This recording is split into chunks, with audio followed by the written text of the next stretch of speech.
Good morning students. मैं अनुराग धूड़िया, principal देव समाज smart school Moga, welcome करदा आप सब जी का स्कूल के इस यूट्यूब चैनल पर। अज आप +2 क्लास का हिस्टरी का चौथा लैसन है, जिसका नाम है गुरु नानक देव जी का जीवन और सिक्ख्यावां। उसका टॉपिक करांगे गुरु नानक देव जी का जीवन और उन्हां दीआं उदासियां। आओ फिर करते हैं।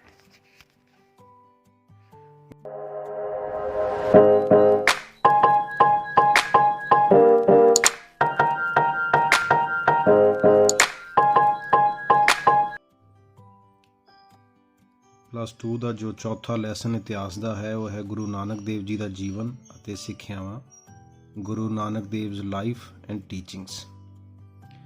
गुरु नानक देव जी बारे असी सारे ही जानते हाँ कि वह सिख धर्म के संस्थापक सन और सिखां के पहले गुरु होने का माण उन्होंने हासिल है।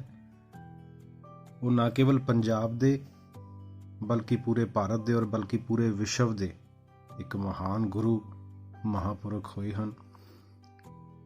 लोगों नूं धर्म का रस्ता उन्होंने दिखाया है। जदों इस दुनिया दे विच आए सी उस टाइम ते धर्म अलोप हो चुकिया सी। राजनैतिक समाजिक हालत उस वेले समाज की जिहड़ी है बहुत बुरी सी ते लोग धर्म नूं भुल चुके सन। तो गुरु नानक देव जी ने ना केवल उन्होंने धर्म का रस्ता सिखाया, किरत करना, वंड छकना और नवीं परंपरावां नूं उन्होंने स्थापित किया। बड़े माण की ये गल है कि उन्हां बारे मैं अज तुहानूं पढ़ा रहा, लेकिन इन्नी मेरी जानकारी नहीं कि उन्हां दे उस शख्सियत नूं मैं बयान कर सकां। उन्हां दा नाम जिहड़ा है वह बड़ा अदब नाल लिया जा सकता है। इस करके अगर उन्हां दे बारे व्याख्यान करन च मेरे कोल कोई भुल हो जाए तो मैं पहला ही खिमा दा याचक हाँ। चलो आप शुरू करते हैं ये वाला लैसन, गुरु नानक देव जी का जीवन और सिक्ख्यावां। सिख धर्म के संस्थापक श्री गुरु नानक देव जी सिर्फ पंजाब और भारत देश के ही नहीं सगों पूरे संसार के महापुरखों विचों होए ने। उन्होंने जन्म समय जिवें मैं पहलां दस्सिया तुहानूं, पंजाब की जो राजनीतिक, आर्थिक, समाजिक और धार्मिक दशा है वह बड़ी तरसयोग सी। हिंदू और इस्लाम धर्म के लोग अंधविश्वासां ते झूठे रीति रिवाजां विच फसे हुए सी। गुरु नानक देव जी ने उन्होंने किरत करना, वंड छकना, संगत पंगत दीआं उच्च धार्मिक परंपरावां स्थापित करके दित्तियां। एकता का संदेश जिहड़ा है वो उन्होंने मनुखता नूं दिता। नवीं परंपरावां और नवीं सिख परंपरा, सिख गुरु परंपरा उन्होंने शुरू की ते आपां उन्हां दे जीवन बारे पढ़ते हैं। सब तो पहला है जन्म और माता पिता। सारे ही आप जिवें जानते हैं 15 अप्रैल 1469 ईस्वी नूं पूरनमाशी वाले दिन तलवंडी रायभोई नामी पिंड विच उन्हां दा जन्म होया सी। ये जगह अजकल ननकाणा साहब के नाम नाल जानी जाती है, जो कि पाकिस्तान जिहड़ा 1947 जदों वंड हुई तो पाकिस्तान दे विच जगह जिहड़ी है वो रह गई। उत्थे शेखूपुरा जिला है, उत्थे ये स्थित है। उन्हां दे पिता जी का नाम मेहता कालू सी, जो खतरी जाति के बेदी परिवार नाल जिहड़े सी वो संबंध रखते सी। उन्हां दी माता जी का नाम तृप्ता देवी जी सी।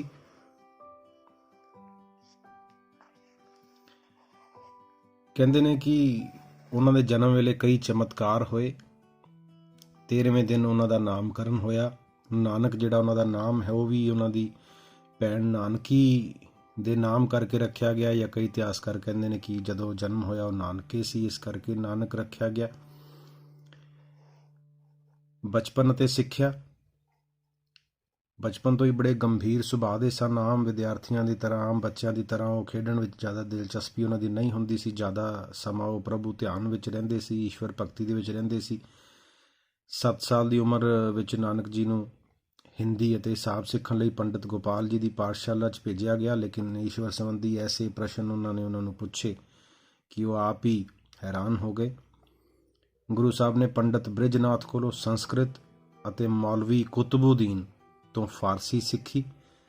जदों गुरु साहब 9 सालां दे होए ਤਾਂ ਉਹਨਾਂ ਨੂੰ ਜਨੇਊ ਪਾਉਣ ਦੀ ਰਸਮ ਜਿਹੜੀ ਆਮ ਤੌਰ 'ਤੇ ਹਿੰਦੂ ਪਰਿਵਾਰਾਂ ਦੇ ਵਿੱਚ ਇੱਕ ਰਸਮ ਜਿਹੜੀ ਹੋਇਆ ਕਰਦੀ ਹੈ ਜਨੇਊ ਧਾਰਨ ਕਰਨ ਵਾਲੀ, ਤਾਂ ਉਸ ਦੇ ਲਈ ਉਹਨਾਂ ਨੂੰ ਕੁਲ ਪੁਰੋਹਿਤ ਜਿਹੜੇ ਉਹਨਾਂ ਦੇ ਸੀ ਹਰਦਿਆਲ ਜੀ, ਉਹਨਾਂ ਕੋਲੇ ਉਹਨਾਂ ਨੂੰ ਬੁਲਾਇਆ ਗਿਆ ਕਰ, ਪਰੰਤੂ ਗੁਰੂ ਸਾਹਿਬ ਨੇ ਜਨੇਊ ਪਾਉਣ ਤੋਂ ਸਾਫ਼ ਮਨਾ ਕਰ ਦਿੱਤਾ, ਕਿਉਂਕਿ ਗੁਰੂ ਸਾਹਿਬ ਚਾਹੁੰਦੇ ਸੀ ਮੈਂ ਐਸਾ ਜਨੇਊ ਨਹੀਂ ਪਾਉਣਾ ਜਿਹੜਾ ਮੈਲਾ ਹੋ ਜਾਂਦਾ ਹੈ ਔਰ ਜਿਹਦੇ 'ਚ ਸੰਤੋਖ ਔਰ ਸਬਰ ਦਾ ਗੁਣ ਨਾ ਹੋਵੇ, ਔਰ ਬਲਕਿ ਮੈਂ ਤਾਂ ਐਸਾ ਜਿਹੜਾ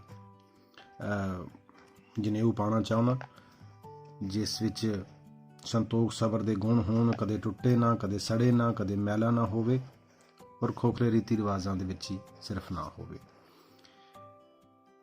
ਇਹਨਾਂ ਗੱਲਾਂ ਤੋਂ ਜਿਹੜੇ ਉਹਨਾਂ ਦੇ ਪਿਤਾ ਸੀ ਮਹਿਤਾ ਕਾਲੂ ਜੀ, ਉਹਨਾਂ ਨੂੰ ਬੜੀ ਚਿੰਤਾ ਹੋਈ। ਉਹਨਾਂ ਨੇ ਕੋਸ਼ਿਸ਼ ਕੀਤੀ ਕਿ ਫਿਰ ਇਹਨਾਂ ਦਾ ਧਿਆਨ ਜਿਹੜਾ ਹੈ ਬਾਲਕ ਨਾਨਕ ਦਾ ਉਹ ਦੁਨਿਆਵੀ ਕੰਮਾਂ ਦੇ ਵਿੱਚ ਲਾਇਆ ਜਾਵੇ, ਤਾਂ ਇਸ ਕਰਕੇ ਉਹਨਾਂ ਨੂੰ ਕਈ ਕੰਮਾਂ ਦੇ ਵਿੱਚ ਲਗਾਉਣ ਦੀ ਕੋਸ਼ਿਸ਼ ਕੀਤੀ ਕਿ ਉਹ ਜਿਹੜਾ ਉਹਨਾਂ ਦਾ ਧਿਆਨ ਹੈ ਈਸ਼ਵਰ ਦੇ ਪਾਸੋਂ ਜਾਂ ਇੱਕ ਸਾਧੂ ਸੁਭਾਅ ਨੂੰ ਬਦਲ ਕੇ ਉਹਨਾਂ ਨੂੰ ਇੱਕ ਦੁਨਿਆਵੀ ਸੁਭਾਅ ਦੇ ਵੱਲ ਲੈ ਕੇ ਆਇਆ ਜਾਵੇ, ਜਿਸ ਕੰਮ ਦੇ ਵਿੱਚ ਵੀ ਉਹਨਾਂ ਨੂੰ ਲਾਉਂਦੇ। ਜਿਵੇਂ ਆਪਾਂ ਜਾਣਦੇ ਹਾਂ ਮੱਝਾਂ ਚਰਾਉਣ ਲਈ ਉਹਨਾਂ ਨੂੰ ਭੇਜਿਆ ਤਾਂ ਕਹਿੰਦੇ ਨੇ ਕਿ ਮੱਝਾਂ ਸਾਰਾ ਖੇਤ ਨਸ਼ਟ ਕਰ ਦਿੰਦੀਆਂ ਸੀ, ਉਹ ਗੁਰੂ ਭਗਤੀ ਪਰਮਾਤਮਾ ਭਗਤੀ ਦੇ ਵਿੱਚ ਲੀਨ ਰਹਿੰਦੇ ਸਨ, ਤਾਂ ਕਈ ਸ਼ਿਕਾਇਤਾਂ ਆਈਆਂ, ਕਈ ਹੋਰ ਕੰਮਾਂ 'ਚ ਉਹਨਾਂ ਨੂੰ ਲਾਇਆ ਗਿਆ। ਇਹ ਅਸੀਂ ਸਾਰੇ ਜਿਵੇਂ ਜਾਣਦੇ ਹਾਂ ਕਿ ਨਾਨਕ ਸਾਹਿਬ ਜੀ ਨੂੰ ਮੰਡੀ ਚੂੜਖਾਨਾ ਵੱਲੋਂ ਚੱਲੇ, ਜਦੋਂ ਉਹਨਾਂ ਨੂੰ 20 ਰੁਪਏ ਉਹਨਾਂ ਦੇ ਪਿਤਾ ਮਹਿਤਾ ਕਾਲੂ ਜੀ ਨੇ ਦੇ ਕੇ ਉਹਨਾਂ ਨੂੰ ਭੇਜਿਆ ਵਪਾਰ ਕਰਨ ਲਈ, ਲੇਕਿਨ ਰਸਤੇ 'ਚ ਕੁਝ ਭੁੱਖੇ ਸਾਧੂ ਉਹਨਾਂ ਨੂੰ ਮਿਲ ਗਏ ਜਿਨ੍ਹਾਂ ਨੇ ਖਾਣਾ ਨਹੀਂ ਸੀ ਖਾਇਆ ਕਈ ਦਿਨਾਂ ਤੋਂ।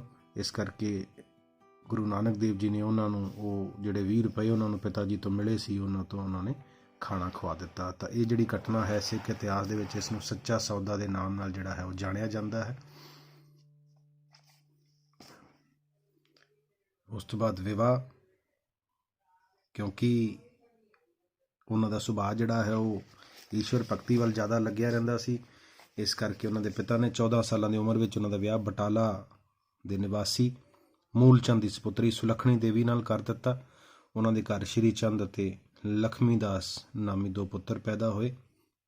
ਲੇਕਿਨ ਵਿਆਹ ਤੋਂ ਬਾਅਦ ਵੀ ਗੁਰੂ ਨਾਨਕ ਦੇਵ ਜੀ ਨੇ ਜਿਹੜੀਆਂ ਆਦੀਆਂ ਜ਼ਿੰਮੇਦਾਰੀਆਂ ਨੂੰ ਤਾਂ ਚਾਹੇ ਨਿਭਾਇਆ, ਲੇਕਿਨ ਉਹਨਾਂ ਦਾ ਧਿਆਨ ਜਿਹੜਾ ਹੈ ਉਹ ਈਸ਼ਵਰ ਭਗਤੀ ਵੱਲ ਲੱਗਿਆ ਰਿਹਾ। ਸੁਲਤਾਨਪੁਰ ਵਿੱਚ ਉਹਨਾਂ ਨੂੰ ਨੌਕਰੀ ਕਰਨ ਲਈ ਵੀ ਉਹਨਾਂ ਦੇ ਪਿਤਾ ਜੀ ਵੱਲੋਂ ਭੇਜਿਆ ਗਿਆ।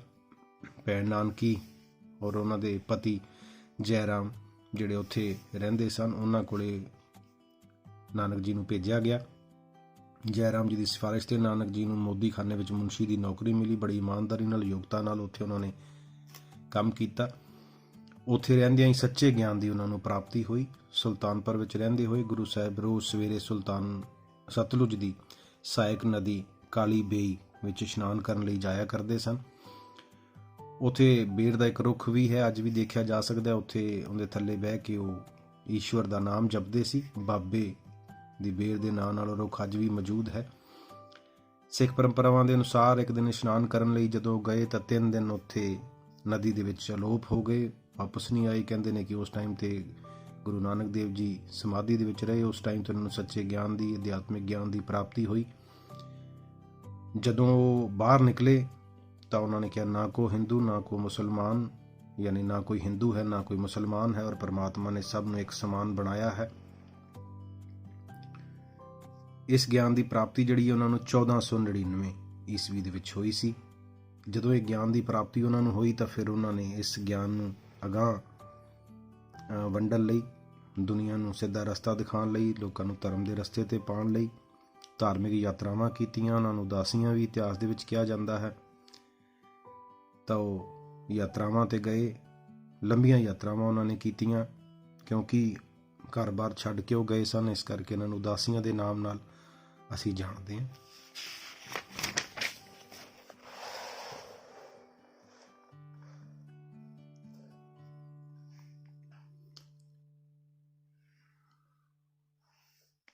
ਉਦਾਸੀਆਂ ਦੇ ਵਿੱਚ ਉਹਨਾਂ ਨੇ ਝੂਠੇ ਅੰਧ ਵਿਸ਼ਵਾਸ, ਪਖੰਡਾਂ ਦੀ ਪੋਲ ਖੋਲੀ, ਲੋਕਾਂ ਨੂੰ ਧਰਮ ਦਾ ਅਸਲੀ ਰਾਹ ਦਿਖਾਇਆ, ਔਰ ਇਹ ਉਦਾਸੀਆਂ ਲਗਭਗ 24 ਸਾਲ ਚੱਲੀਆਂ, 1497 ਤੋਂ ਲੈ ਕੇ 1520 ਈਸਵੀ ਤੱਕ ਕਹਿ ਸਕਦੇ ਹਾਂ।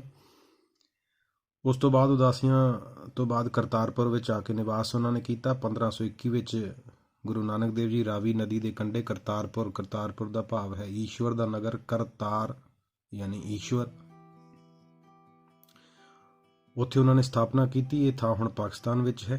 ਔਰ ਪਰਿਵਾਰ ਦੇ ਨਾਲ ਉੱਥੇ ਉਹ ਆਪਣੀ ਜ਼ਿੰਦਗੀ ਦੇ ਲਾਈਫ ਦੇ ਆਖਰੀ 18 ਸਾਲ 1521 ਤੋਂ ਲੈ ਕੇ 39 ਈਸਵੀ ਤੱਕ ਉਹਨਾਂ ਨੇ ਉੱਥੇ ਹੀ ਬਤੀਤ ਕੀਤੇ। ਸਵੇਰੇ ਉੱਠਦੇ, ਪ੍ਰਭੂ ਭਗਤੀ ਕਰਦੇ, ਧਾਰਮਿਕ ਉਪਦੇਸ਼ ਦਿੰਦੇ, ਸੰਗਤ ਪੰਗਤ ਦੀਆਂ ਸੰਸਥਾਵਾਂ ਸ਼ੁਰੂ ਕੀਤੀਆਂ ਉਹਨਾਂ ਨੇ। ਔਰ ਇੱਥੇ ਉਹਨਾਂ ਨੇ ਆਦੇ ਉਪਦੇਸ਼ ਵੀ ਜਿਹੜੇ ਦਿੱਤੇ ਸੀ ਉਹਨਾਂ ਨੇ ਬਾਣੀਆਂ ਦੀ ਰਚਨਾ ਜਿਹੜੀ ਉਹਨਾਂ ਨੂੰ ਪੂਰਾ ਕੀਤਾ, ਜਿੰਦੇ ਜਪਜੀ ਸਾਹਿਬ, ਆਸਾਂ ਦੀ ਵਾਰ, ਵਾਰਮਾਜ, ਬਾਰਾਮਾ, ਵਾਰ ਮल्हार, ਔਂਕਾਰ, ਪੱਟੀ ਆਦਿ ਦੀ ਰਚਨਾ ਉਹਨਾਂ ਨੇ ਕੀਤੀ ਸੀ। ਇਹ ਬਾਅਦ ਵਿੱਚ ਪੰਜਵੇਂ ਗੁਰੂ ਸਾਹਿਬ ਗੁਰੂ ਅਰਜਨ ਦੇਵ ਜੀ ਨੇ ਜਿਹੜਾ ਹੈ ਆਦਿ ਗ੍ਰੰਥ ਦਾ ਜਦੋਂ ਸੰਕਲਨ ਕੀਤਾ ਤੇ ਉਸ ਦੇ ਵਿੱਚ ਇਹਨਾਂ ਦਾ ਇਸਤੇਮਾਲ ਕੀਤਾ ਗਿਆ। ਇਹੀ ਸਮੱਗਰੀ ਉੱਥੇ ਯੂਜ਼ ਕੀਤੀ ਗਈ। ਜਦੋਂ ਗੁਰੂ ਨਾਨਕ ਦੇਵ ਜੀ ਨੂੰ ਲੱਗਿਆ ਕਿ ਉਹਨਾਂ ਦਾ ਅੰਤ ਸਮਾਂ ਜਿਹੜਾ ਹੈ ਉਹ ਨਜ਼ਦੀਕ ਆ ਗਿਆ ਹੈ, ਤਾਂ ਫਿਰ ਉਹਨਾਂ ਨੇ ਉੱਤਰਾਧਿਕਾਰੀ ਦੀ ਨਿਯੁਕਤੀ ਕੀਤੀ। ਆਪਦੇ ਪੁੱਤਰਾਂ ਦੇ ਵਿੱਚੋਂ ਉਹਨਾਂ ਨੇ ਕਿਸੇ ਨੂੰ ਵੀ ਆਪਣਾ ਉੱਤਰਾਧਿਕਾਰੀ ਨਾ ਬਣਾਇਆ, ਬਲਕਿ ਆਪਣੇ ਹੀ ਇੱਕ ਸੇਵਕ ਭਾਈ ਲਹਿਣਾ ਜੀ ਨੂੰ ਸਭ ਤੋਂ ਯੋਗ ਸਮਝਦੇ ਹੋਏ ਉਹਨਾਂ ਨੂੰ ਇਹ ਗੁਰੂ ਗੱਦੀ ਸੌਂਪੀ, ਉਹਨਾਂ ਨੂੰ ਆਦਾ ਉੱਤਰਾਧਿਕਾਰੀ ਬਣਾਇਆ। 5 ਪੈਸੇ ਤੇ 1 ਨਾਰੀਅਲ ਉਹਨਾਂ ਦੀ ਝੋਲੀ ਵਿੱਚ ਪਾ ਕੇ ਉਹਨਾਂ ਨੂੰ ਆਪਣਾ ਉੱਤਰਾਧਿਕਾਰੀ ਬਣਾ ਦਿੱਤਾ ਔਰ ਉਹਨਾਂ ਨੂੰ ਇੱਕ ਨਵਾਂ ਨਾਮ ਦਿੱਤਾ, ਆਪਦੇ ਸਰੀਰ ਦਾ ਅੰਗ। ਇਸੇ ਕਰਕੇ ਦੂਸਰੇ ਗੁਰੂ ਸਾਹਿਬ ਉਹਨਾਂ ਨੂੰ ਅਸੀਂ ਗੁਰੂ ਅੰਗਦ ਦੇਵ ਜੀ ਕਹਿੰਦੇ ਹਾਂ। ਤਾਂ ਇਹਦੇ ਨਾਲ ਇੱਕ ਹੋਰ ਵਿਸ਼ੇਸ਼ ਘਟਨਾ ਵਾਪਰੀ। ਸਿੱਖ ਇਤਿਹਾਸ ਦੇ ਵਿੱਚ ਗੁਰੂ ਪਰੰਪਰਾ ਦੀ ਸ਼ੁਰੂਆਤ ਹੋਈ। ਜੋਤੀ ਜੋਤ ਸਮਾਉਣਾ 22 ਸਤੰਬਰ 1539 ਈਸਵੀ ਨੂੰ ਗੁਰੂ ਨਾਨਕ ਦੇਵ ਜੀ ਕਰਤਾਰਪੁਰ ਵਿਖੇ ਜੋਤੀ ਜੋਤ ਸਮਾ ਗਏ।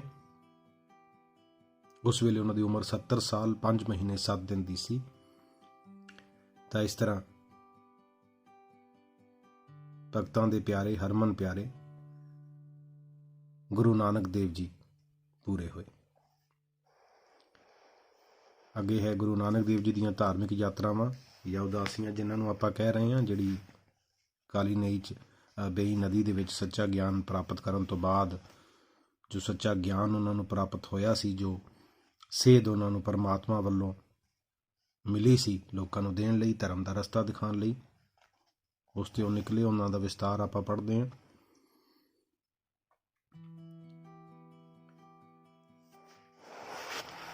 ਉਦੇਸ਼ ਕੀ ਸੀ? ਸਭ ਤੋਂ ਪਹਿਲੇ ਆਪਾਂ ਇਹ ਦੇਖਾਂਗੇ ਉਦਾਸੀਆਂ ਦਾ ਕਿਉਂ ਉਹਨਾਂ ਨੇ ਕੀਤੀਆਂ। ਸਭ ਤੋਂ ਪਹਿਲਾਂ ਉਹਦੇ 'ਚ ਕਹਿ ਸਕਦੇ ਹਾਂ ਆਪਣੇ ਧਾਰਮਿਕ ਵਿਚਾਰਾਂ ਦਾ ਪ੍ਰਚਾਰ ਕਰਨਾ, ਲੋਕਾਂ ਨੂੰ ਧਰਮ ਦਾ ਅਸਲੀ ਰੂਪ ਸਮਝਾਉਣਾ ਤੇ ਭਟਕੇ ਹੋਏ ਲੋਕਾਂ ਨੂੰ ਸਿੱਧੇ ਰਾਹ ਤੇ ਪਾਉਣਾ, ਈਸ਼ਵਰ ਦੀ ਮਹਿਮਾ ਦਾ ਪ੍ਰਚਾਰ ਕਰਨਾ, ਲੋਕਾਂ ਵਿੱਚ ਪ੍ਰਚਲਿਤ ਉਸ ਵੇਲੇ ਜੋ ਝੂਠੇ ਕਰਮਕਾਂਡ ਸੀ, ਅੰਧ ਵਿਸ਼ਵਾਸ ਸੀ, ਉਹਨਾਂ ਨੂੰ ਖੰਡਨ ਕਰਨਾ ਤਰਕ ਦੇ ਨਾਲ, ਔਰ ਭਾਈਚਾਰੇ ਦੀ ਭਾਵਨਾ ਦਾ ਪ੍ਰਚਾਰ ਕਰਨਾ। ਉਸ ਵੇਲੇ ਜਿਹੜੇ ਲੋਕ ਸੀ, ਹਿੰਦੂ ਮੁਸਲਮਾਨ ਖਾਸ ਕਰਕੇ, ਝੂਠੇ ਕਰਮਕਾਂਡਾਂ ਦੇ ਵਿੱਚ ਫਸੇ ਹੋਏ ਸੀ ਔਰ ਆਪਸੀ ਇੱਕ ਦੂਜੇ ਨਾਲ ਲੜਦੇ ਝਗੜਦੇ ਰਹਿੰਦੇ ਸੀ, ਭੋਗ ਵਿਲਾਸ ਦਾ ਜੀਵਨ ਬਤੀਤ ਕਰਦੇ ਸੀ। ਜਾਤ ਪਾਤ ਸਮਾਜ ਦੇ ਵਿੱਚ ਬਹੁਤ ਜ਼ਿਆਦਾ ਜ਼ੋਰ ਪਕੜ ਚੁੱਕੀ ਸੀ।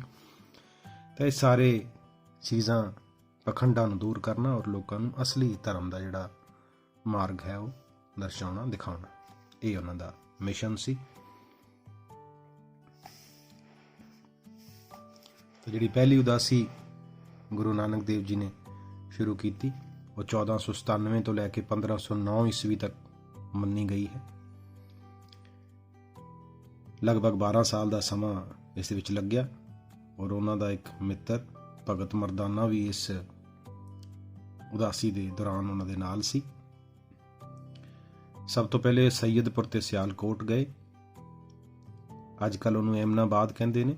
ਇੱਥੇ ਭਾਈ ਲਾਲੋ ਨਾਮੀ ਤਰਖਾਣ ਉਹਨਾਂ ਦਾ ਭਗਤ ਬਣਿਆ। ਇੱਥੇ ਉਹਨਾਂ ਨੇ ਇੱਕ ਅਮੀਰ ਉੱਚ ਅਧਿਕਾਰੀ ਮਲਿਕ ਭਾਗੋ ਦੇ ਬ੍ਰਹਮ ਭੋਜ ਨੂੰ ਸਵੀਕਾਰ ਨਾ ਕਰਕੇ ਭਾਈ ਲਾਲੋ ਜੀ ਦੇ ਘਰ ਵਿੱਚ ਸਧਾਰਨ ਭੋਜਨ ਸਵੀਕਾਰ ਕੀਤਾ ਔਰ ਕਾਰਨ ਪੁੱਛਣ ਤੇ ਉਹਨਾਂ ਨੇ ਦੱਸਿਆ ਕਿ ਜਿਹੜਾ ਮਲਿਕ ਭਾਗੋ ਹੈ, ਉਸ ਦੀ ਜਿਹੜੀ ਕਮਾਈ ਹੈ ਉਹ ਗਰੀਬਾਂ ਦਾ ਖੂਨ ਚੂਸ ਕੇ, ਸ਼ੋਸ਼ਣ ਕਰਕੇ ਉਸ ਨੂੰ ਪੈਸਾ ਉਸਨੇ ਕਮਾਇਆ ਹੈ। ਔਰ ਮਸ਼ਹੂਰ ਕਿੱਸਾ ਹੈ ਕਿ ਕਿਸ ਤਰ੍ਹਾਂ ਉਹਨਾਂ ਨੇ ਮਲਿਕ ਭਾਗੋ ਦੀ ਰੋਟੀ ਦੇ ਵਿੱਚੋਂ ਖੂਨ ਕੱਢ ਦਿੱਤਾ ਔਰ ਭਾਈ ਲਾਲੋ ਦੇ ਸਾਧਾਰਨ ਭੋਜਨ ਦੇ ਵਿੱਚੋਂ ਦੁੱਧ ਕੱਢ ਦਿੱਤਾ। ਤਾਂ ਇਹ ਕਿੱਸਾ ਵੀ ਬੜਾ ਮਸ਼ਹੂਰ ਹੈ। ਇਸ ਤੋਂ ਬਾਅਦ ਉਹ ਤਲੁੰਬਾ ਗਏ। ਗੁਰੂ ਸਾਹਿਬ ਸਿਆਲਕੋਟ ਤੋਂ ਮੁਲਤਾਨ ਦੇ ਨੇੜੇ ਤਲੁੰਬਾ ਪਹੁੰਚੇ। ਇੱਥੇ ਉਹਨਾਂ ਦੀ ਮੁਲਾਕਾਤ ਸੱਜਣ ਨਾਮੀ ਠੱਗ ਨਾਲ ਹੋਈ। ਧਰਮਸ਼ਾਲਾ ਦੇ ਵਿੱਚ ਰਹਿਣ ਵਾਲੇ ਯਾਤਰੀਆਂ ਨੂੰ ਉੱਥੇ ਪਹਿਲਾਂ ਤਾਂ ਉਹਨਾਂ ਦੀ ਬੜੀ ਸੇਵਾ ਕਰਦਾ ਸੀ, ਲੇਕਿਨ ਰਾਤ ਨੂੰ ਜਦੋਂ ਸੌ ਜਾਂਦੇ ਸੀ ਤਾਂ ਉਹਨਾਂ ਨੂੰ ਮਾਰ ਦਿੰਦਾ ਸੀ, ਖੂਹ ਸਿੱਟ ਕੇ ਉਹਨਾਂ ਦਾ ਸਮਾਨ ਜਿਹੜਾ ਹੈ ਉਹ ਲੁੱਟ ਲਿਆ ਕਰਦਾ ਸੀ। ਕਹਿੰਦੇ ਨੇ ਗੁਰੂ ਨਾਨਕ ਦੇਵ ਜੀ ਉੱਥੇ ਗਏ ਔਰ ਉਹਨਾਂ ਦੇ ਵਿਚਾਰਾਂ ਨਾਲ ਉਹ ਬੜਾ ਪ੍ਰਭਾਵਿਤ ਹੋਇਆ ਔਰ ਠੱਗੀ ਛੱਡ ਕੇ ਉਹਨਾਂ ਦਾ ਸ਼ਰਧਾਲੂ ਬਣ ਗਿਆ। ਇੱਥੇ ਹੀ ਗੁਰੂ ਜੀ ਨੇ ਆਪਣਾ ਪਹਿਲਾ ਗੁਰਦੁਆਰਾ ਸਥਾਪਿਤ ਕੀਤਾ। ਉਸ ਤੋਂ ਬਾਅਦ ਕੁਰੂਕਸ਼ੇਤਰ, ਤਲੁੰਬਾ ਤੋਂ ਬਾਅਦ ਗੁਰੂ ਜੀ ਪੇਹੋਵਾ ਤੇ ਕੁਰੂਕਸ਼ੇਤਰ ਪੁੱਜੇ। ਉਸ ਸਮੇਂ ਉੱਥੇ ਸੂਰਜ ਗ੍ਰਹਿਣ ਦੇ ਮੌਕੇ ਤੇ ਹਜ਼ਾਰਾਂ ਹਿੰਦੂ ਜਿਹੜੇ ਸੀ ਇਸ਼ਨਾਨ ਕਰ ਰਹੇ ਸੀ।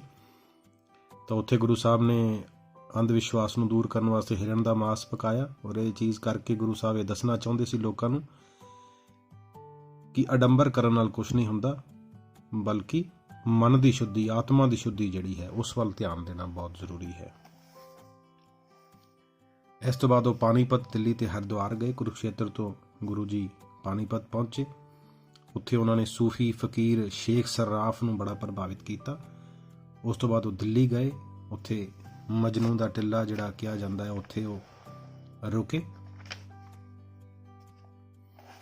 ਇਸ ਸਥਾਨ ਤੇ ਗੁਰੂ ਸਾਹਿਬ ਨੇ ਇਬਰਾਹਿਮ ਲੋਧੀ ਦੇ ਇੱਕ ਮਰੇ ਹੋਏ ਹਾਥੀ ਨੂੰ ਸਿਰਫ ਛੂਹਣ ਨਾਲ ਹੀ ਜ਼ਿੰਦਾ ਕਰ ਦਿੱਤਾ ਸੀ।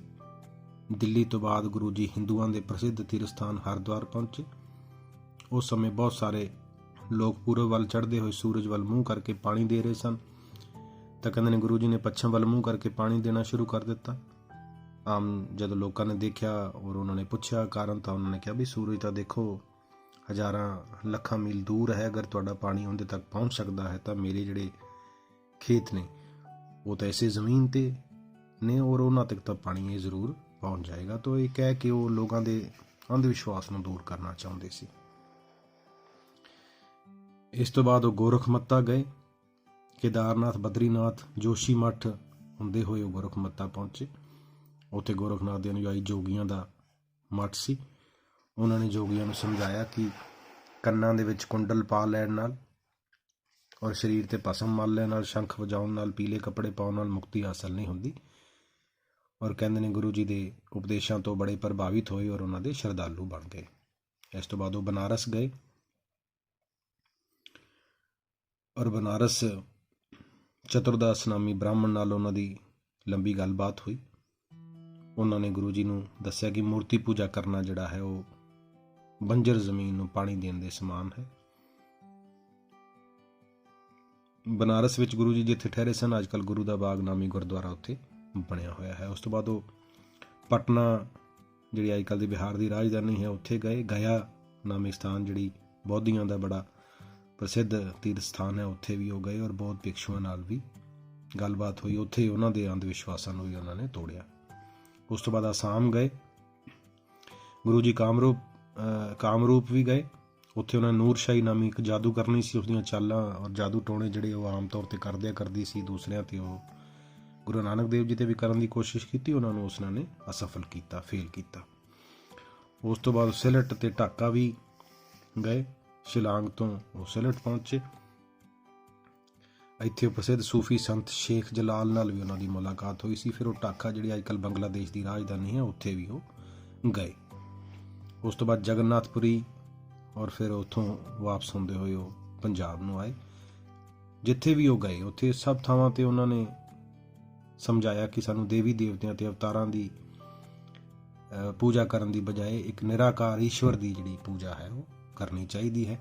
ਜਗਨਨਾਥਪੁਰੀ ਤੋਂ ਗੁਰੂ ਜੀ ਮੱਧ ਭਾਰਤ ਦੇ ਕਈ ਆਦੀਵਾਸੀ ਇਲਾਕੇ ਜਿਵੇਂ ਚੰਦੇਰੀ, ਭੋਪਾਲ, ਝਾਂਸੀ, ਗਵਾਲੀਅਰ, ਅਜੋਕੇ, ਉੱਤਰ ਪ੍ਰਦੇਸ਼ ਸਥਿਤ ਕਈ ਸਥਾਨਾਂ, ਆਗਰਾ, ਮਥੁਰਾ ਤੋਂ ਹੁੰਦੇ ਹੋਏ ਪੰਜਾਬ ਜਿਹੜੇ ਨੇ ਵਾਪਸ ਆ ਗਏ। ਇਹ ਉਹਨਾਂ ਦੀ ਪਹਿਲੀ ਉਦਾਸੀ ਅਸੀਂ ਕਹਿ ਸਕਦੇ ਹਾਂ। ਦੂਸਰੀ ਉਦਾਸੀ ਜਿਹੜੀ ਹੈ ਉਹ 1510 ਤੋਂ ਲੈ ਕੇ 1515 ਤੱਕ ਦੇ ਲਗਭਗ 5 ਸਾਲ ਜਿਹੜਾ ਉਹਨਾਂ ਨੇ ਸਮਾਂ ਗੁਜ਼ਾਰਿਆ। ਇਸ ਦੇ ਵਿੱਚ ਕੁਝ ਸਮਾਂ ਉਹ ਤਲਵੰਡੀ ਅਤੇ ਸੁਲਤਾਨਪੁਰ ਰੁਕੇ। ਉਸ ਤੋਂ ਬਾਅਦ ਦੂਸਰੀ ਉਦਾਸੀ ਜਿਹੜੀ ਉਹ 1510 ਚ ਉਹਨਾਂ ਨੇ ਸ਼ੁਰੂ ਕੀਤੀ। ਇਸ ਧਾਰਮਿਕ ਯਾਤਰਾ ਵਿੱਚ ਉਹਨਾਂ ਨਾਲ ਮਰਦਾਨਾ ਤੋਂ ਇਲਾਵਾ ਸੈਦੋ ਅਤੇ ਗੋਹੇ ਨਾਂ ਦੇ 2 ਜੱਟ ਵੀ ਜਿਹੜੇ ਸੀ ਉਹ ਗਏ। ਸਭ ਤੋਂ ਪਹਿਲਾਂ ਉਹ ਰਾਜਪੂਤਾਨਾ, ਅੱਜ ਕੱਲ੍ਹ ਦਾ ਰਾਜਸਥਾਨ ਜਿਹਨੂੰ ਤੁਸੀਂ ਕਹਿ ਸਕਦੇ ਹੋ। ਆਪਣੀ ਦੂਸਰੀ ਉਦਾਸੀ 'ਚ ਗੁਰੂ ਜੀ ਸਭ ਤੋਂ ਪਹਿਲਾਂ ਬਠਿੰਡਾ, ਮਾਲਵਾ ਹੁੰਦੇ ਹੋਏ ਸਿਰਸਾ ਪੁੱਜੇ, ਜਿੱਥੇ ਉਹਨਾਂ ਨੇ ਖਵਾਜਾ ਅਬਦੁਲ ਅਤੇ ਜਲਾਲੂਦੀਨ ਨਾਮੀ ਮੁਸਲਿਮ ਫਕੀਰਾਂ ਨਾਲ ਜਿਹੜੀ ਹੈ ਉਹ ਮੁਲਾਕਾਤ ਕੀਤੀ।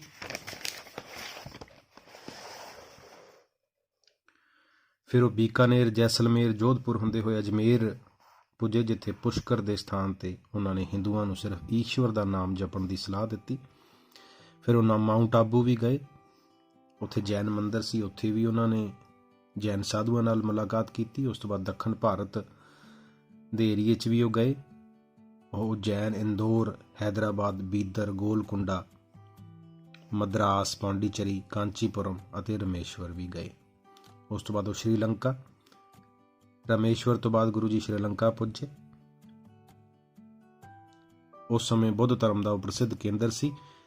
ਉੱਥੋਂ ਦਾ ਸ਼ਾਸਕ ਸ਼ਿਵਨਾਭ ਗੁਰੂ ਸਾਹਿਬ ਤੋਂ ਬੜਾ ਪ੍ਰਭਾਵਿਤ ਹੋਇਆ ਔਰ ਉਹਨਾਂ ਦਾ ਸ਼ਰਧਾਲੂ ਬਣਿਆ। ਇਹ ਯਾਤਰਾ 'ਚ ਲਗਭਗ 5 ਸਾਲ ਉਹਨਾਂ ਨੇ ਸਾਰੇ ਇਲਾਕਿਆਂ 'ਚ ਗੁਜ਼ਾਰੇ। ਇਹ ਉਹਨਾਂ ਦੀ ਦੂਸਰੀ ਉਦਾਸੀ ਹੈ। ਉਸ ਤੋਂ ਬਾਅਦ ਤੀਸਰੀ ਉਦਾਸੀ 'ਚ ਤਕਰੀਬਨ 2-2.5 ਸਾਲ ਦਾ ਸਮਾਂ ਲੱਗਾ, 1515 ਤੋਂ 17।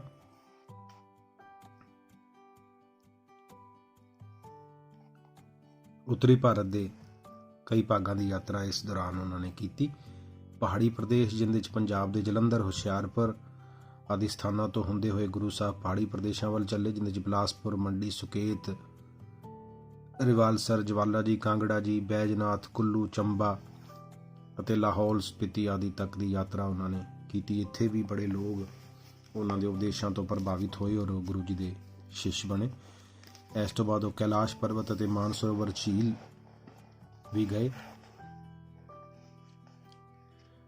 ਸ਼ਿਪਕੀ ਲਾ ਨਾਮੀ ਦਰਿਆ ਨੂੰ ਪਾਰ ਕਰਕੇ ਤਿੱਬਤ ਵਿੱਚ ਵੀ ਉਹਨਾਂ ਨੇ ਪ੍ਰਵੇਸ਼ ਕੀਤਾ। ਹਿੰਦੂਆਂ ਦਾ ਤੀਰਥ ਸਥਾਨ ਕੈਲਾਸ਼ ਪਰਬਤ, ਮਾਨਸਰੋਵਰ ਝੀਲ ਨੂੰ ਪਹੁੰਚੇ। ਇੱਥੇ ਗੁਫਾ ਵਿੱਚ ਰਹਿਣ ਵਾਲੇ, ਹੱਠ ਯੋਗ ਨਾਲ ਘੋਰ ਤਪੱਸਿਆ ਕਰਨ ਵਾਲੇ ਸਾਧੂਆਂ ਨਾਲ ਵੀ ਗੁਰੂ ਸਾਹਿਬ ਦੀ ਜਿਹੜੀ ਮੁਲਾਕਾਤ ਹੋਈ ਔਰ ਉਹਨਾਂ ਨੇ ਜੋਗੀਆਂ ਨੂੰ ਹੱਠ ਯੋਗ ਜਿਹੜਾ ਹੈ ਉਹ ਛੱਡ ਕੇ ਸਦਾਚਾਰੀ ਘਰੇਲੂ ਜੀਵਨ ਦੀ ਪਾਲਣਾ ਕਰਨ ਲਈ ਅਤੇ ਈਸ਼ਵਰ ਦੀ ਪ੍ਰਾਪਤੀ ਦੀ ਸਲਾਹ ਦਿੱਤੀ। ਉਸ ਤੋਂ ਬਾਅਦ ਉਹ ਲੱਦਾਖ ਅਤੇ ਕਸ਼ਮੀਰ, ਤਿੱਬਤ ਤੋਂ ਗੁਰੂ ਜੀ ਲੱਦਾਖ ਪਹੁੰਚੇ, ਜਿੱਥੇ ਬਹੁਤ ਸਾਰੇ ਲੋਕ ਉਹਨਾਂ ਦੇ ਪੈਰੋਕਾਰ ਬਣੇ ਔਰ ਹਿੰਦੂਆਂ ਦਾ ਇਹ ਪ੍ਰਸਿੱਧ ਤੀਰਥ ਸਥਾਨ ਜਿਹੜਾ ਹੈ ਅਮਰਨਾਥ, ਉੱਥੇ ਵੀ ਗੁਰੂ ਸਾਹਿਬ ਗਏ। ਪੰਡਤ ਬ੍ਰਹਮ ਦਾਸ ਨਾਲ ਉੱਥੇ ਧਾਰਮਿਕ ਵਾਦ ਵਿਵਾਦ ਵੀ ਉਹਨਾਂ ਦਾ ਹੋਇਆ ਔਰ ਗੁਰੂ ਜੀ ਨੇ ਸਿੱਧ ਕੀਤਾ ਕਿ ਜ਼ਿਆਦਾ ਪੁਸਤਕਾਂ ਪੜ੍ਹਨ ਦਾ ਕੋਈ ਲਾਭ ਨਹੀਂ ਹੁੰਦਾ। ਸੱਚੇ ਮਨ ਨਾਲ ਈਸ਼ਵਰ ਭਗਤੀ ਜਿਹੜੀ ਹੈ ਕਰਨ ਨਾਲ ਹੀ ਈਸ਼ਵਰ ਦੀ ਪ੍ਰਾਪਤੀ ਕੀਤੀ ਜਾ ਸਕਦੀ ਹੈ। ਤਾਂ ਇਹ ਮੋਟੇ ਰੂਪ 'ਚ ਆਪਾਂ ਉਹਨਾਂ ਦੀ ਤੀਸਰੀ ਉਦਾਸੀ ਕਹਿ ਸਕਦੇ ਹਾਂ। ਚੌਥੀ ਉਦਾਸੀ ਜਿਹੜੀ ਹੈ ਉਹ 1517 ਤੋਂ ਲੈ ਕੇ 1521 ਈਸਵੀ ਤੱਕ ਕਹਿ ਸਕਦੇ ਹਾਂ। ਇਸ ਉਦਾਸੀ ਦੌਰਾਨ ਉਹਨਾਂ ਨੇ ਮੁਸਲਮਾਨਾਂ ਦੇ ਧਾਰਮਿਕ ਸਥਾਨਾਂ ਜਿਵੇਂ ਮੱਕਾ, ਮਦੀਨਾ, ਬਗਦਾਦ ਵੀ ਉਹ ਗਏ। ਅੱਜ ਕੱਲ੍ਹ ਇਰਾਕ ਦੇ ਵਿੱਚ ਜਗ੍ਹਾ ਹੈ, ਬਗਦਾਦ ਰਾਜਧਾਨੀ ਹੈ। ਮੱਕਾ, ਮਦੀਨਾ ਵਿੱਚ ਗਏ, ਜਦੋਂ ਉਸ ਬਾਰੇ ਮਸ਼ਹੂਰ ਹੈ ਕਿ ਜਦੋਂ ਮੱਕਾ ਪੁੱਜੇ ਤਾਂ ਹਜ਼ਰਤ ਮੁਹੰਮਦ ਦਾ ਜਨਮ ਸਥਾਨ ਹੈ। ਉੱਥੇ ਲੰਬੀ ਯਾਤਰਾ ਕਰਕੇ ਥੱਕ ਚੁੱਕੇ ਸਨ ਤਾਂ ਕਹਿੰਦੇ ਨੇ ਕਾਬਾ ਵੱਲ ਪੈਰ ਕਰਕੇ ਉਹ ਸੋ ਗਏ। ਇਹ ਦੇਖ ਕੇ ਕਾਜ਼ੀ ਰੁਕਨੁਦੀਨ ਨਾਰਾਜ਼ ਹੋ ਕੇ ਬੋਲਿਆ, ਤੂੰ ਕੌਣ ਕਾਫਰ ਹੈ ਜੋ ਅੱਲਾ ਦੇ ਘਰ ਵੱਲ ਪੈਰ ਕਰਕੇ ਸੁੱਤਾ ਪਿਆ ਹੈ। ਔਰ ਕਹਿੰਦੇ ਨੇ ਕਿ ਗੁਰੂ ਜੀ ਨੇ ਬੜੀ ਨਿਮਰਤਾ ਦੇ ਨਾਲ ਉਹਨਾਂ ਨੂੰ ਕਿਹਾ ਸੀ, ਮੇਰੇ ਪੈਰ ਉਸ ਪਾਸੇ ਕਰ ਦਿਓ ਜਿੱਧਰ ਅੱਲਾ ਨਾ ਹੋਵੇ। ਹੁਣ ਇਹ ਕਹਿ ਕੇ ਉਹ ਇਹ ਸਮਝਾਉਣਾ ਚਾਹੁੰਦੇ ਸੀ ਰੁਕਨੁਦੀਨ ਨੂੰ ਕਿ ਅੱਲਾ ਤਾਂ ਸਭ ਪਾਸੇ ਹੈ, ਪਰਮਾਤਮਾ ਤਾਂ ਸਭ ਪਾਸੇ ਹੈ, ਈਸ਼ਵਰ ਕਿਹੜੀ ਉਹ ਦਿਸ਼ਾ ਹੈ ਜਿੱਧਰ ਨਹੀਂ ਹੈ। ਤਾਂ ਬਈ ਅਗਰ ਹੈ ਐਸੀ ਕੋਈ ਦਿਸ਼ਾ ਤਾਂ ਮੇਰੇ ਪੈਰ ਉੱਧਰ ਕਰ ਦਿਓ। ਤਾਂ ਇਹ ਕਹਿ ਕੇ ਉੱਥੇ ਉਹਨਾਂ ਨੇ ਅੰਧ ਵਿਸ਼ਵਾਸਾਂ ਤੇ ਸੱਟ ਮਾਰੀ। ਅੱਗੇ ਬਗਦਾਦ ਹੈ, ਮਦੀਨੇ ਤੋਂ ਗੁਰੂ ਜੀ ਬਗਦਾਦ ਜੋ ਕਿ ਆਧੁਨਿਕ ਇਰਾਕ ਦੀ ਰਾਜਧਾਨੀ ਹੈ ਉੱਥੇ ਗਏ। ਇੱਥੇ ਉਹਨਾਂ ਦੀ ਸ਼ੇਖ ਬਹਿਲੋਲ ਨਾਮੇ ਮੁਸਲਮਾਨ ਫਕੀਰ ਨਾਲ ਮੁਲਾਕਾਤ ਹੋਈ ਜੋ ਕਿ ਗੁਰੂ ਜੀ ਤੋਂ ਬੜਾ ਪ੍ਰਭਾਵਿਤ ਹੋਇਆ। ਉਸ ਤੋਂ ਬਾਅਦ ਸੈਯਦਪੁਰ ਬਗਦਾਦ ਤੋਂ ਗੁਰੂ ਜੀ ਕਾਬਲ ਤੇ ਕੰਧਾਰ ਹੁੰਦੇ ਹੋਏ ਪੰਜਾਬ ਸਥਿਤ ਸੈਯਦਪੁਰ ਪਹੁੰਚੇ। ਉਸ ਸਮੇਂ ਸਨ 1521 ਈਸਵੀ ਵਿੱਚ ਬਾਬਰ ਨੇ ਸੈਯਦਪੁਰ ਤੇ ਹਮਲਾ ਕੀਤਾ। ਇਹ ਉਸ ਦਾ ਪੰਜਾਬ ਤੇ ਤੀਜਾ ਹਮਲਾ ਸੀ ਜਿਸ 'ਚ ਵੱਡੀ ਗਿਣਤੀ 'ਚ ਉਸਨੇ ਹਮਲਾ ਕੀਤਾ ਸੀ ਔਰ ਲੋਕਾਂ ਦੀ ਹੱਤਿਆ ਕੀਤੀ ਸੀ ਔਰ ਗੁਰੂ ਜੀ ਅਤੇ ਭਾਈ ਮਰਦਾਨਾ ਜੀ ਸਮੇਤ ਹਜ਼ਾਰਾਂ ਲੋਕਾਂ ਨੂੰ ਕੈਦ ਕਰ ਲਿਆ ਸੀ। ਔਰ ਕਹਿੰਦੇ ਨੇ ਕਿ ਜਦੋਂ ਬਾਬਰ ਨੂੰ ਪਤਾ ਲੱਗਿਆ ਕਿ ਇੱਕ ਈਸ਼ਵਰ ਭਗਤ ਨੂੰ ਉਸਨੇ ਪਕੜ ਲਿਆ ਹੈ ਤਾਂ ਉਸਨੇ ਗੁਰੂ ਜੀ ਕੋਲੇ ਖੁਦ ਜਾ ਕੇ ਮਾਫੀ ਮੰਗੀ ਸੀ ਔਰ ਕਹਿੰਦੇ ਨੇ ਗੁਰੂ ਜੀ ਨੇ ਇਸ ਦੀ ਜਿਹੜੀ ਬਾਬਰ ਨੂੰ ਆਸ਼ੀਰਵਾਦ ਦੇ ਰੂਪ 'ਚ ਇਹ ਇੱਕ ਮਾਨਤਾ ਹੈ ਕਿ ਕਿਹਾ ਸੀ ਕਿ 7 ਪੁਸ਼ਤਾਂ ਤੇਰੀਆਂ ਰਾਜ ਕਰਨਗੀਆਂ। ਔਰ ਕਹਿੰਦੇ ਨੇ ਕਿ ਉਹ ਜਿਹੜੀ ਉਹਨਾਂ ਦੀ ਭਵਿੱਖਬਾਣੀ ਸੀ ਉਹ ਬਾਅਦ ਵਿੱਚ ਸੱਚ ਵੀ ਹੋਈ। ਲੇਕਿਨ ਇਸ ਜਿਹੜੇ ਹਮਲੇ ਦੀ ਸੀ ਜ਼ਿਕਰ ਬਾਬਰ ਬਾਣੀ ਵਿੱਚ ਵੀ ਕੀਤਾ ਗਿਆ ਹੈ। ਔਰ ਗੁਰੂ ਨਾਨਕ ਦੇਵ ਜੀ ਨੇ ਜਿਹੜਾ ਇਹ ਹਮਲਾ ਸੀ ਬਾਬਰ ਦਾ, ਉਸ ਨੂੰ ਪਾਪਾਂ ਦੀ ਜੰਜ ਦੇ ਨਾਲ ਉਸ ਦਾ ਕੰਪੈਰੀਜ਼ਨ ਜਿਹੜਾ ਕੀਤਾ ਹੈ। ਪਾਪਾਂ ਦੀ ਜੰਜ ਯਾਨੀ ਕਿ ਕਿਉਂਕਿ ਬਹੁਤ ਜ਼ਿਆਦਾ ਕਤਲ ਔਰ ਅਤਿਆਚਾਰ ਲੋਕਾਂ ਤੇ ਹੋਏ ਸੀ। ਅੱਗੇ ਪੰਜਵੀਂ ਉਦਾਸੀ ਹੈ। ਚੌਥੀ ਉਦਾਸੀ ਤੋਂ ਬਾਅਦ ਗੁਰੂ ਨਾਨਕ ਦੇਵ ਜੀ ਕਰਤਾਰਪੁਰ ਦੀ ਸਥਾਪਨਾ ਕਰਕੇ ਉੱਥੇ ਘਰੇਲੂ ਜੀਵਨ ਬਤੀਤ ਕਰਨ ਲੱਗੇ।